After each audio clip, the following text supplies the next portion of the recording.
Welcome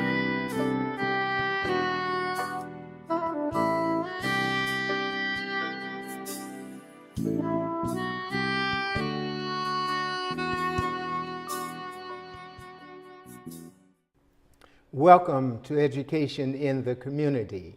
I am your host, Reverend Robert L. McKnight. And this afternoon we have sharing with us someone who knows what the word community means, especially when it comes to giving. Sharing with us is the extraordinary Miss Aura Lee Brown, who is the founder of the Aura Lee Brown Foundation and also the Aura Lee Brown Preparatory School. Let me correct that, the Aura Lee Brown Boarding Preparatory School. Welcome, Miss Brown. Thank you, for taking the time out to share with us. Thank you. Thank you. First and foremost, just something about yourself. It's so extraordinary that we find someone doing the things that you are doing on a grassroots level. That is something that you decided to do without going out and seeking assistance from foundation, the government, etc. Correct me if I'm wrong, but if memory serves me correctly, it was in 1987 Correct. at the Brookfield School in East Oakland that you adopted a class of students. I believe it was 23. Yes. And you made a commitment, Aura Lee Brown, no one behind that name other than Aura Lee Brown. Everyday working individual, made a commitment to these students that if they would graduate and was prepared to go to college, that you would sponsor them, that you would send them, these 23 students. And you put aside X number of dollars and you continue to do that of your own monies. And when these students were ready to go to college, you made certain that their tuition was paid. And that's why I say she is extraordinary, because many of us as parents have difficulty with an 18-year head start putting one child through school, but Miss Brown sponsored 18. And I said 18, you sponsored 23. And since that original 23, it's been over 136 that you have sponsored? Work with 82 has gone on to college. You work with 136. Yes, and 82 has gone on to college. And 82 have gone on to college. Yes. Now, this is not necessarily because of your privileged background or accumulated wealth, because you are from the poverty-stricken area of the Delta in Mississippi. Yes. And so what motivated you to do this? You didn't have that kind of help and assistance. You know, sometimes be careful what you ask for. I would sit in the cotton field and stand up in the cotton field day after day and promise God, get me out of Mississippi, I'll do whatever you have me to do. And I guess I was blessed. At the age of 12, my mother sent me to live with my sister. I had $67 in a number 8 paper bag. This paper bag used to come by numbers. And that's what I left Mississippi with.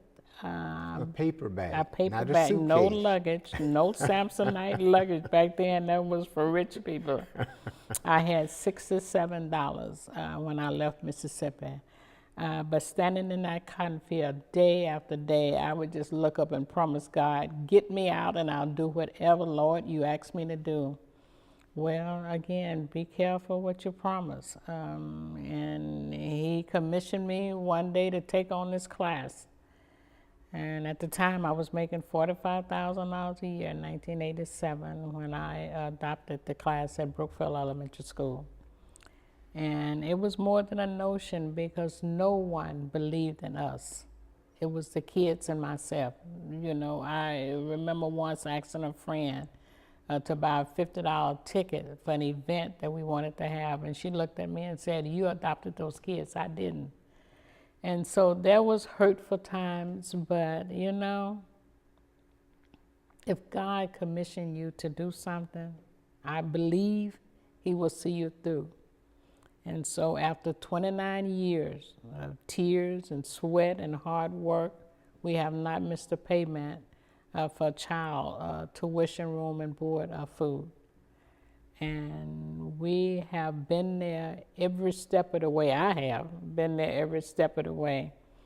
And just this year, we sent another 21 students off to college. 21. 21 has This year. this year. They graduated this year, and will be, some of them are gone because all this week I've been getting email, Mama Brown, this is my ID number. Mama Brown, this is where they send the check. Mama Brown, this is my address. So yes, you do what you have to do, and to me, what you promised to do. I've never taken a salary from the foundation in the 29 years that I've worked there. And every year except 2008, I have given the foundation $10,000 a year. And I truly believe that God say, whatever you give, He will give it 4 times. And for me, sometimes it's been 10 times. So I just try to do His will and to try to help His kids. That's the one thing that I can do and give to them that no one can take away. And I explain to them, there will be time that you will not get the job that you deserve, but don't worry about it. Because when you get that education, they may not give you the job, but they cannot take the education away. And so you just move forward.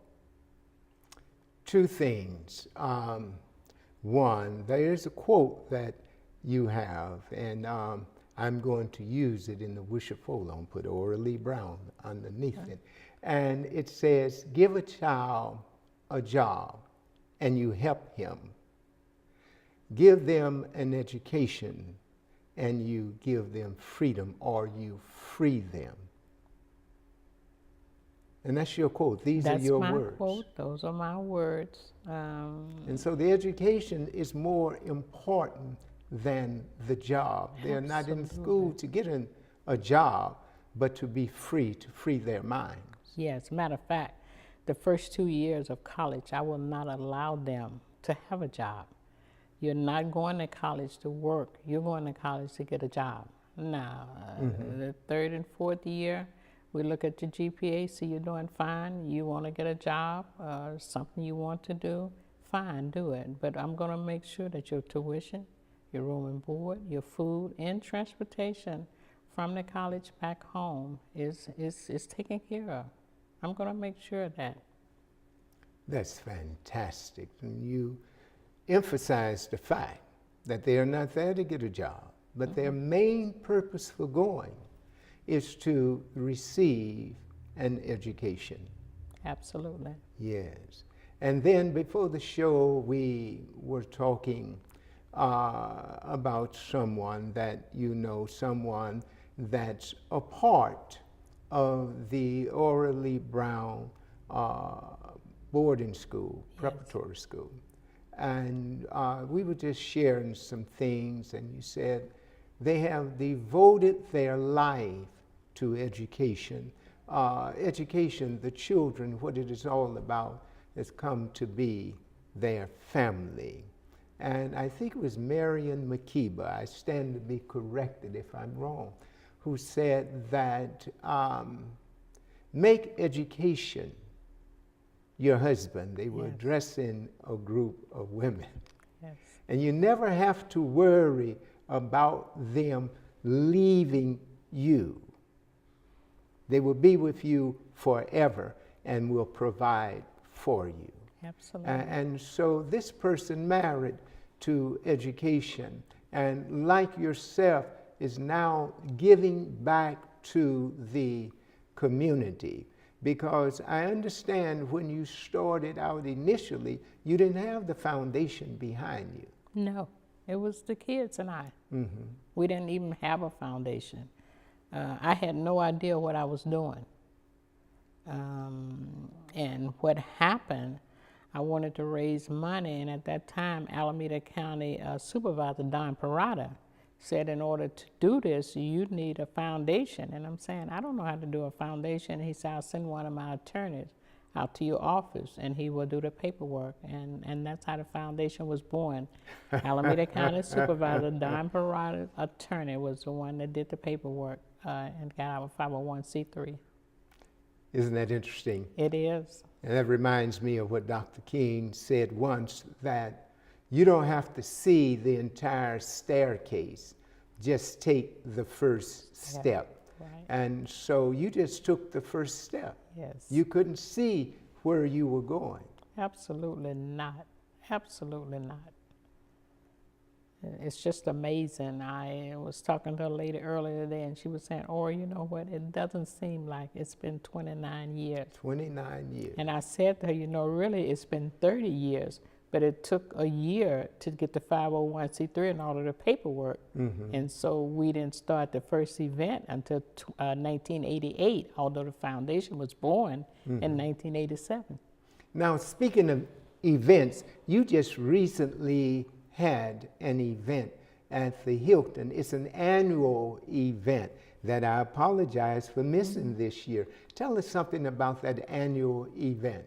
It's an annual event, and we try and find really good speakers. And this year we had one of the best.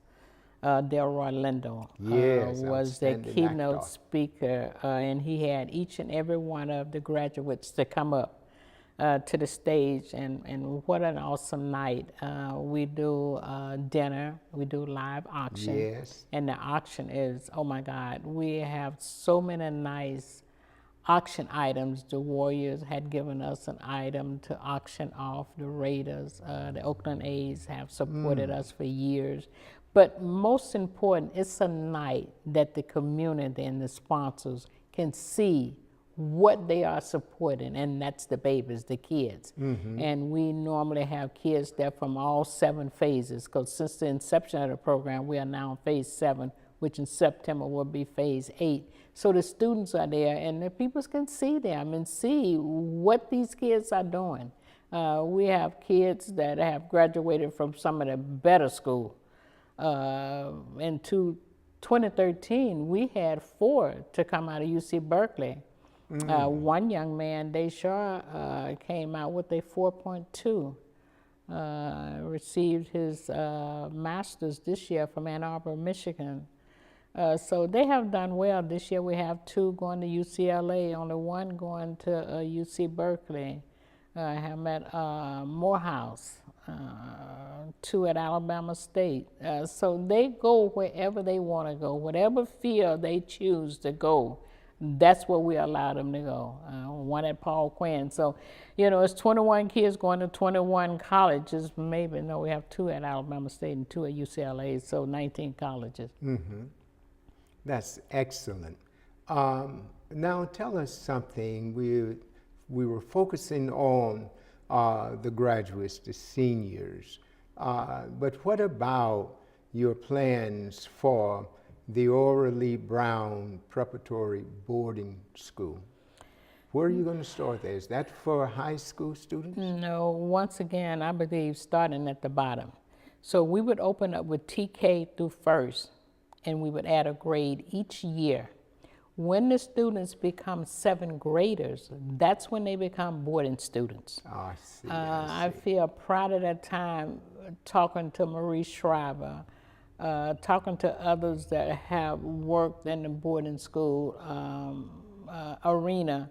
They feel that prior to the 7th grade that they're too young to be away from home at night. Yes. And so that's what we are targeted on, starting them at the 7th grade. But I want them to be ready for the 7th grade when that time comes. And once again, if you bring them in the 7th grade and they have not received the basics, it's hard to get them through high school and where they need to be. So, you know, I believe in that old saying, you got to crawl before you walk, and you walk before you run. If you don't, you're going to do both of them before you die. So I just believe that we need that. And I think Oakland, of all cities, is a place where a boarding school can be utilized. You know, I have watched this for 30 years. Sometimes the worst hours for lots of our kids are between 3 o'clock at night and day in the morning. Some of them, they go home, there's no food. I've had to take food to houses. I've received calls from schools saying Corey or Jeffrey or someone is not there, you know, and I'll find out why they're not there. Well, maybe they need clothes, maybe it's some food they need, maybe it's transportation. And so if we have the boarding school, then we have a facility where all of our students are working toward the same goal. We've also been working with UC Berkeley, and they will give us tutors that will be at the school from 3 o'clock in the afternoon to 7 o'clock, meaning that when a child go up to his or her room, homework is done. They're not up there sweating about something that maybe they can't do. And if these kids are at home, sometime, and not talking or degrading anyone, but you have math and science today that parents are not able and are not qualified to do. And when the kid continue to go home with homework undone, eventually you're going to see him walking out the back door. And when they go out the door to school, the streets got him. And he's gone. And so we need to break the cycle.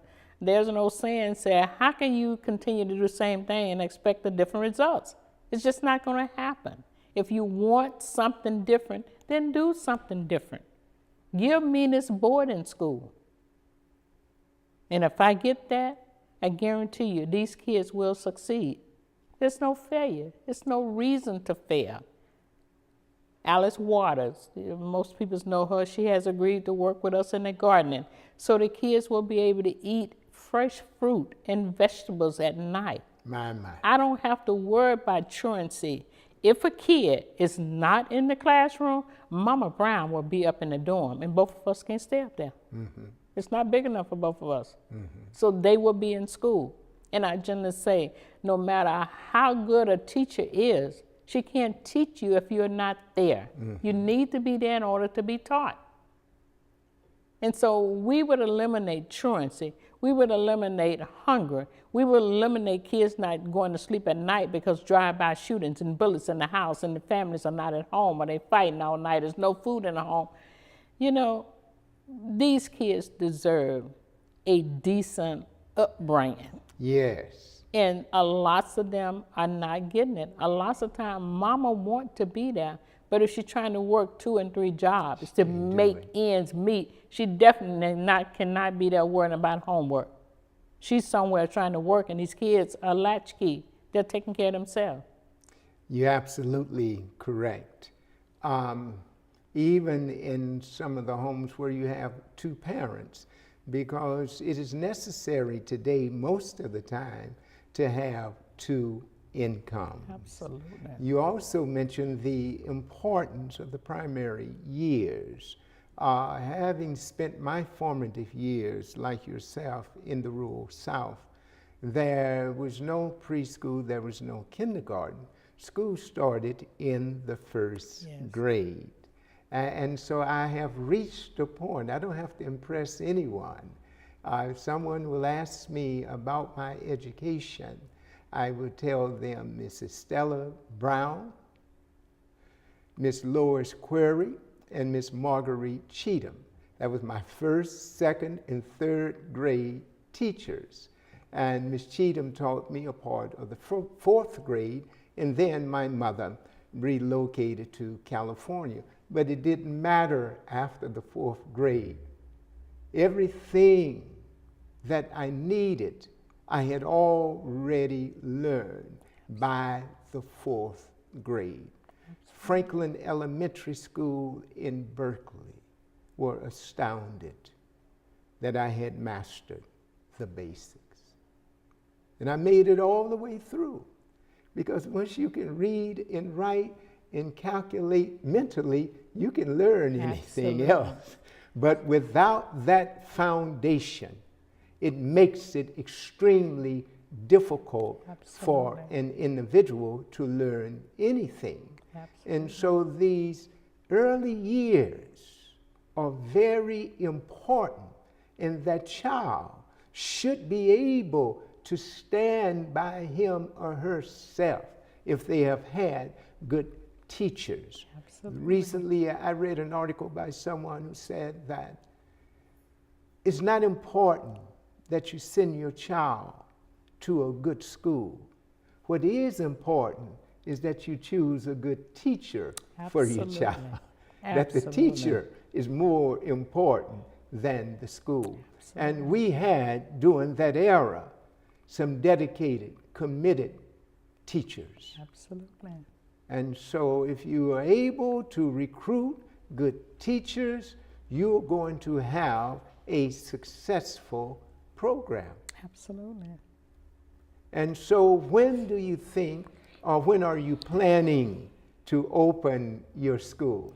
You know, theoretically, we would be looking at probably 2018, 2019 to have everything up, running, and efficient. Once again, we want qualified teachers. We want the money to be able to pay them a decent day's work, a decent salary. I feel teachers should be held accountable, but I also felt that they should be paid. And if you're paying them a decent salary, then I can expect that this child is going to be above average, you know. And I generally say school starts generally August, September. By October, November, a teacher should know the basics of where this child is at, what they are capable of accomplishing. So a teacher could not come to me in May and June and say, Jody is failing. You can't do it. Because you have failed them. Jody didn't fail. Jody is there for you to teach. Yes. And so if he does not learn, it's not on him. Yes. It's on you. I'm responsible for any and everything that come into that foundation. Yes. And it's my responsibility to get results. Yes. And if I don't get it, it's nobody's fault but Oral Brown. Okay. So the school will not be open in this year, No. 2017-18, but you're projected that it will open 2018, 2019, yes. That's what we are looking at.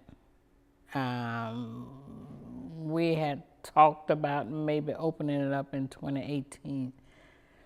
2018 is a few months away, and I don't see it. I would rather wait another year in preparation, having teachers there, having certainly Dr. Spears on board a year in advance.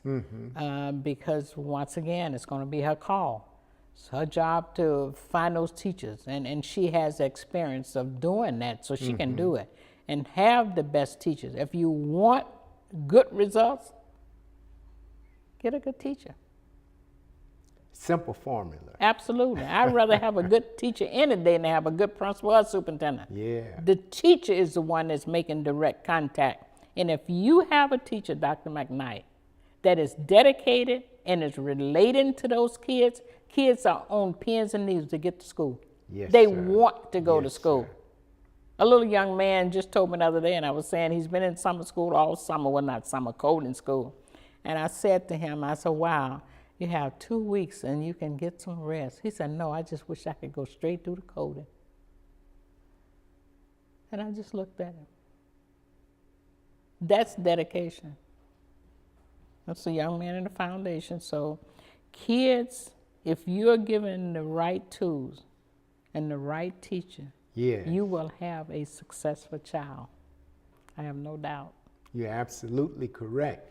Now, for our audience, where will the school be located? Will it be in Oakland, Berkeley, Alameda? Which city?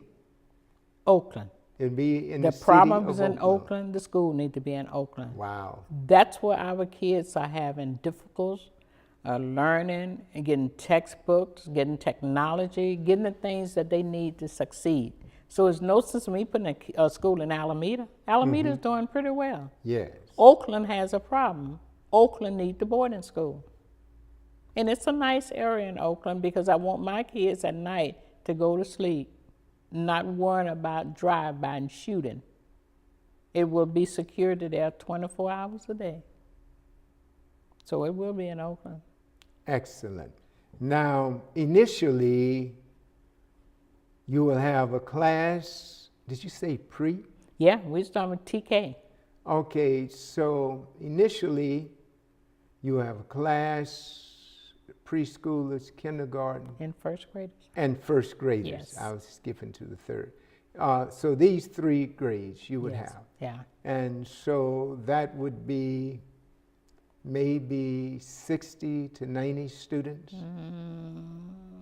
20 per grade, 25? 150, 20 to 25 per grade in 2 grades Yes. each. Oh, in 2 grades Two each. 2 TK, 2 kindergarten, 2 first grade. That's fantastic. Yeah. And then each year we will add a grade because each grade move up. And so that next year we'll bring another TK, somewhere between 40 and 50 students. And they will add each year. And then when they become 7th graders, that's when they will go to their own dorms at night, their own room. It's theirs. It's their home. Wow. When they go away to college, I guarantee you there will be no dropout. There will be no homesickness. They've been away from home already. Mm-hmm. They're still locally, but they're away from home. They're not sleeping in mama's bed. Mm-hmm. Their home is the preparatory academy. So they're already away from home. So they're doing just fine. So it's no reason for me getting those calls at night, telling my mom I'm homesick. Can I just come home for a week? Can I just go to a college right here? I want to be with my family. You've been away all this time. So it's no homesickness. You'll be okay. You'll be okay.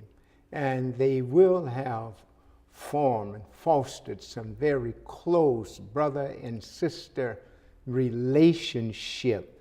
And perhaps 2 or 3 of them will decide to go to the same institution, the same university. And so they will have this built-in support system. Absolutely, and it works now. Anytime I can get more than 1 student to attend the same college, the success rate doubled. When we sent the 4 to UC Berkeley, all 4 of them graduated. 3 in May of the 4th year, 1 in December. Wow.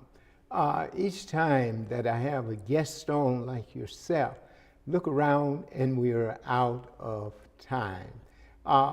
Especially when that school is ready to open. I know your schedule is busy. You made a promise to the kids, your words, your bond, you kept it. Will you come back on the show? I promise you, Dr. McKNIGHT, I will. And we've never had an opportunity to do this, so join me at hand in applauding Miss Brown. Thank you so much. Come on, put your hands together. And until next time, so long, and if you have an opportunity, look up Ora Lee Brown, see what you can do to assist her.